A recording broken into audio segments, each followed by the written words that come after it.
Om Namah Shri Yatirajaya Vivekananda Suraye Satchit Sukha Swarupaya Swamine Tapaharine. Respected Bob Daniel Wayman, Board President, Ron Solberg, Church Archivist, Revered Dr. Beth Johnson, Swami Nikhileshwarananda ji, the Minister in charge of Vivekananda Vedanta Society of Chicago, Swami Sarvapriyananda, Minister in charge of the Vedanta Society of New York,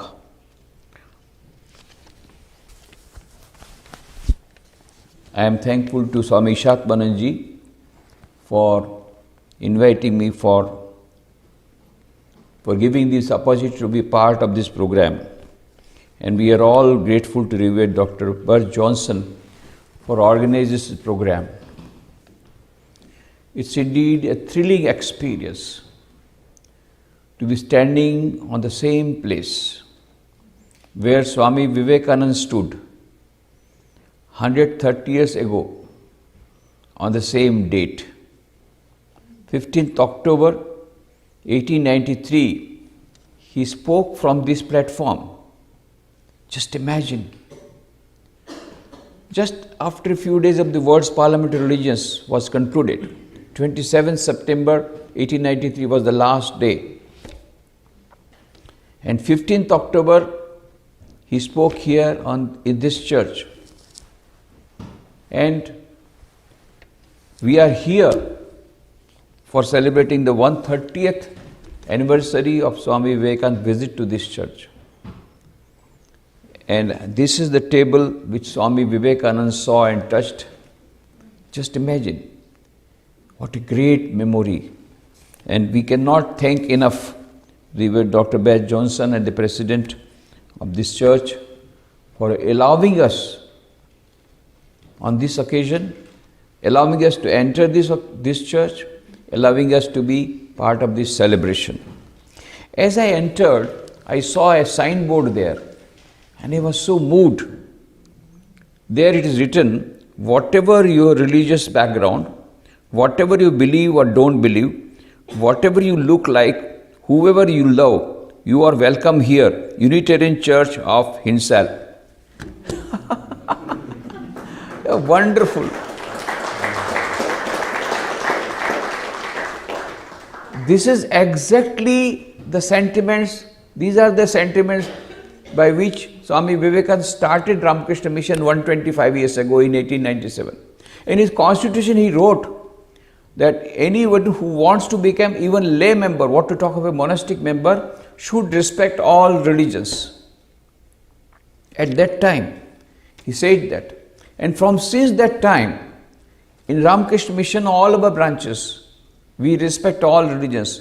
Many of the centers have symbols of all world religions. Not only that, we celebrate Christmas Eve, we celebrate the celebration of other religions, birthday of Christ, birthday of Buddha, birthday of Adi Shankaracharya, birthday of Mahavira. We not only respect, but we also observe these birthdays. And we discuss about Guru Nanak, we discuss about Mahavira, we discuss about Buddha, we discuss about Christ.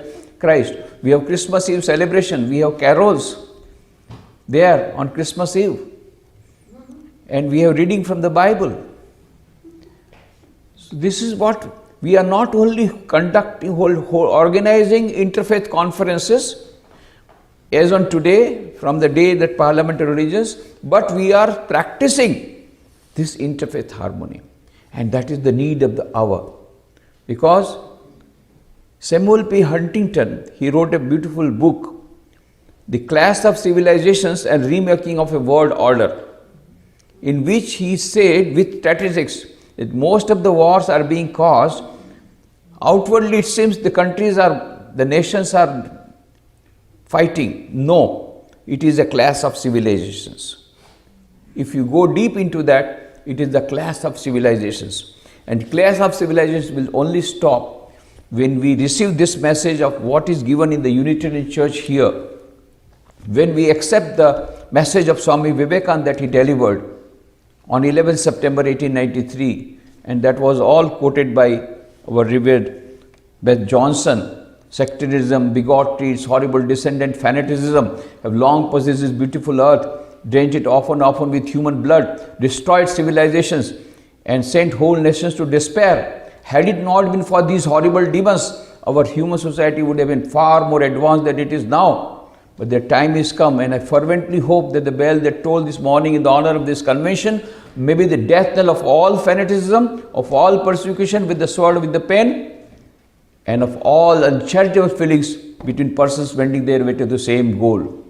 That is what he spoke 11th September 1890. Mind you, it was also 9/11, and we did not listen to the message properly. So another 9/11 after 108 years, and the World Trade Centers were destroyed, thousands of people died. As on today also, Swami Vivekananda's message is very relevant. He said, we do not believe on toleration, but we accept all religions as equally true.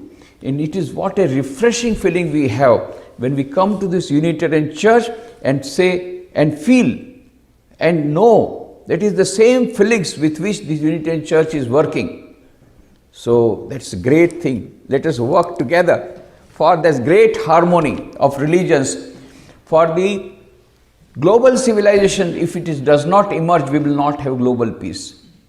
And that global civilization will only come when this fanaticism goes, when we have harmony of religions, and we have to work together for that. And that is the message that was given by Swami Vivekananda. And after 130 years, we remember his message on this place, in this place where he delivered his message on the same date. What a wonderful thing. It's a great honor for us and a great privilege for us and very thrilling experience.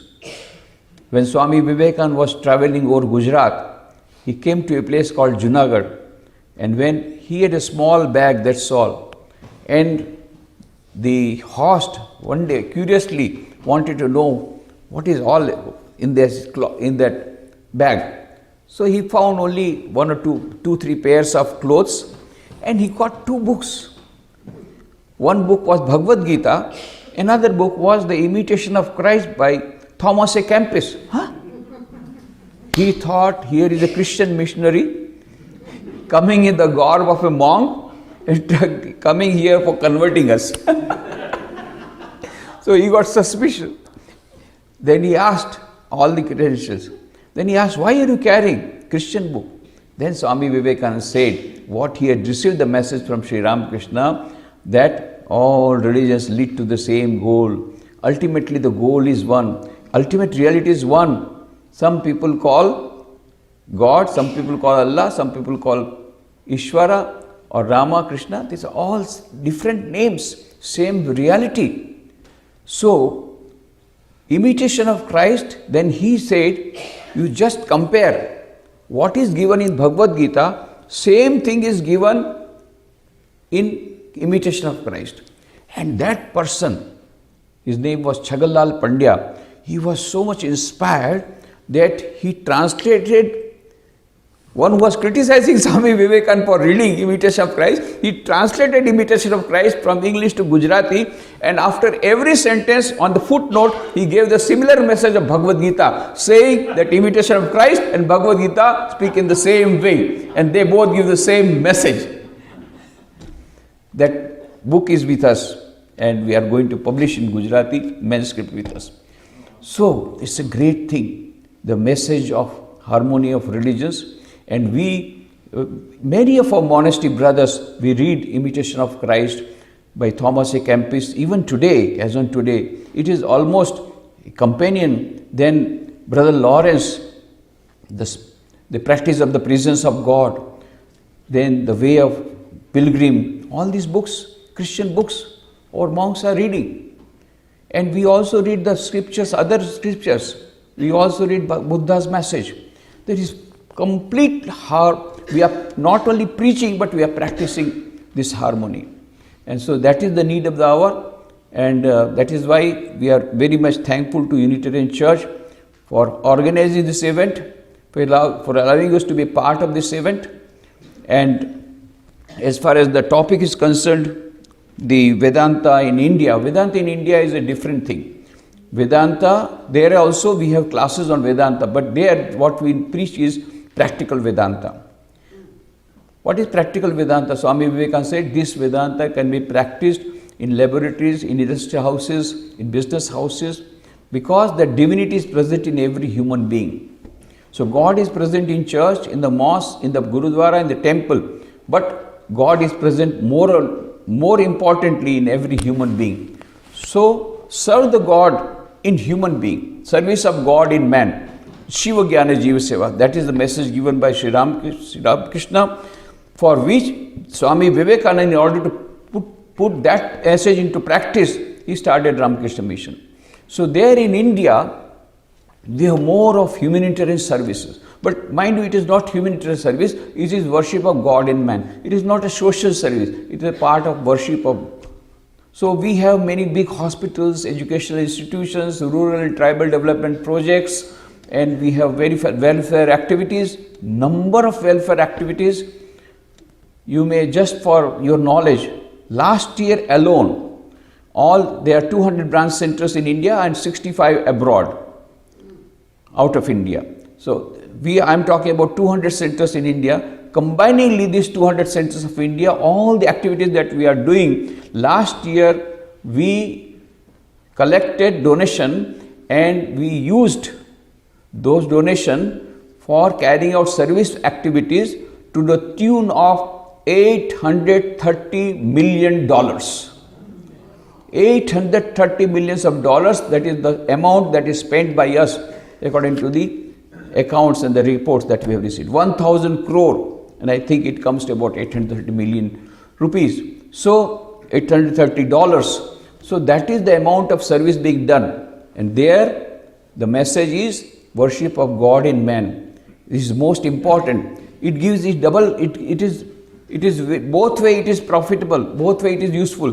The person who is served, he gets relief, he gets clothes, he gets food, and the person who is serving, because he is worshipping the divine, he gets the fruit of karma yoga and he receives that divinity in him. So by worshipping God, divinity in others, we manifest our own divinity. It was working both the ways. That is the practical Vedanta that is practiced in India. So once again, I express my gratitude and the joy and allow me to say how thrilling it is an experience for us to be in the same place where Swami Vivekananda spoke and remember those great feelings. Thank you very much.